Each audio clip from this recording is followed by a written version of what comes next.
தூக்கி போடுறீங்க? என்னமோ நாங்கள் அரசியலே பண்ண மாட்டோம், இந்த விஷயத்துலலாம் நாங்கள் அரசியலே பண்ண மாட்டோம்னு வீடியோ போட்டுவிட்டு போய் சட்டசபையில் உட்காந்துக்கிட்டு ஏன் மேலே பழி தூக்கி போடுறீங்க லேட்டாக வந்துட்டாருன்னு. போலீஸ் கொடுத்த டைம்ல நாங்க இருந்தேன். நாமக்கல்ல இருந்து கரூர் வர வழியில இருந்த மக்கள் எல்லாரையும் நான் என்ன அம்போன்னு விட்டுட்டு வர சொல்றீங்களா? நாமக்கல்ல இருந்து கரூருக்கு நான் எப்படி வந்தேன், எவ்வளவு நேரத்துல வந்தேன், உலகமே லைவ்ல பார்த்துக்கிட்டு இருந்தது. வாய் கூசாம ஏன் மேல பழி தூக்கி போடுறீங்க? ஒரு மனசாட்சின்றது வேணா?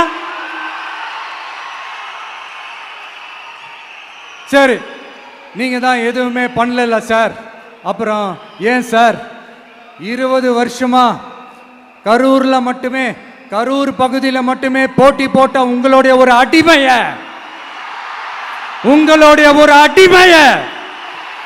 ஏன் கோயம்புத்தூர்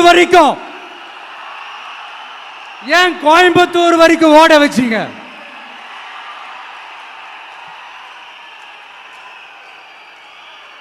அதனால மக்களே, கடவுளோட ஆணையும் தாயோட ஆசீர்வாதம் இருக்கு. என் நெஞ்சில் குடியிருக்கும் உங்கள் அனைவருக்கும் என்னுடைய வணக்கம். மிக மிக மிக முக்கியமான ஒரு நேரத்துல நாம இருக்கிறோம். அதுவும் கையில இருக்கிற ரேகை மாத்துறதுக்கு முயற்சி பண்ணால நிறுத்த முடியாது உன்னோட இந்த ராஜ்யத்தை. இந்த தேர்தல்ல திமுக தோக்க போறது உறுதி. வேம்பிலியே அடிக்கிற அளவு உங்கள்கிட்ட ஆட்டம் இருக்கலாம்.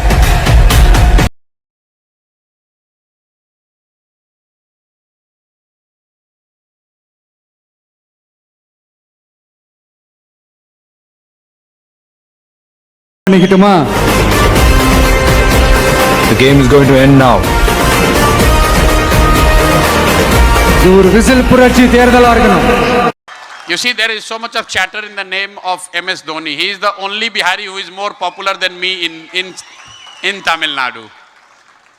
Dhoni is more popular in Tamil Nadu than Prashant Kishore, but make no mistake, next year when I contribute and I help you win, then I will be taking over Dhoni in popularity. Do you agree or not? Do you? No, not everyone has not answered. If I help TVK win next year, who would be more popular in Tamil Nadu?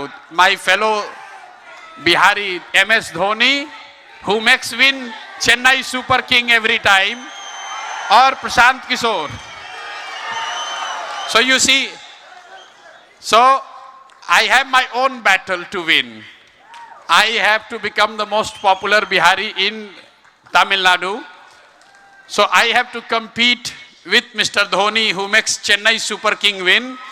I will make TVK under your leaders win. So that is why I am here.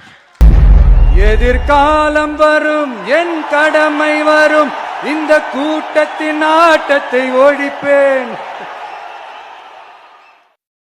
Stalin sir, இந்த தேர்தலுக்கு அப்புறம்